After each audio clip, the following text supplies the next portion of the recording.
সন্ধ্যার আড্ডায় যদি এভাবে মুচমুচে চিকেন পকোড়া থাকে তাহলে সন্ধ্যাটা তো পুরো জমেই যায়।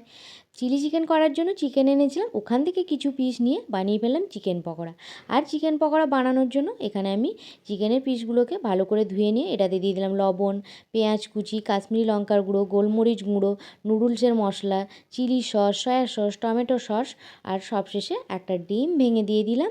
এবার এটাকে ভালো করে ম্যারিনেট করে নিব। ম্যারিনেট করে এটাকে 5 মিনিট মতন রেখে আবারও চলে এলাম। এখানে 3 থেকে 4 চামচ মতো কর্নফ্লোর গুঁড়ো দিয়ে দিলাম। কর্নফ্লোর গুঁড়োটা দিয়ে ভালো করে হাতের সাহায্যে আমি কিন্তু মাখিয়ে নিব।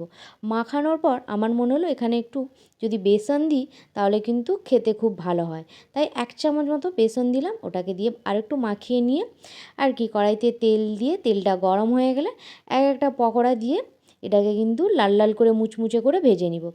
গ্যাসের ফ্লেমটা কিন্তু বাড়ানো চলবে না, লো টু মিডিয়াম রাখতে হবে। এবার উল্টে পাল্টে এটাকে খুব সুন্দর করে ভেজে নিব। সন্ধ্যার সময় 1 কাপ চা, এরকম মুচমুচে চিকেন পকোড়া, সন্ধ্যার আড্ডার পুরো জমে ক্ষীর। কথা বলতে বলতে দেখুন আমার পকোড়াগুলো কিন্তু ভাজা হয়ে গেছে, ব্যাস লাল লাল করে কিন্তু ভেজে নিয়েছি। এগুলোকে তুলে নিয়ে কিন্তু গরম গরম খেতে হবে। এই যে তুলে নিলাম, আর এগুলোকে পেঁয়াজ কুচি, একটু লেবু আর টমেটো সস দিয়ে সার্ভ করে নিলাম। আর তো সঙ্গে চা আছে। তো আমার এই চিকেন পকোড়া রেসিপিটা আপনাদের কেমন লাগলো আপনারা কিন্তু অবশ্যই কমেন্ট করে জানাবেন।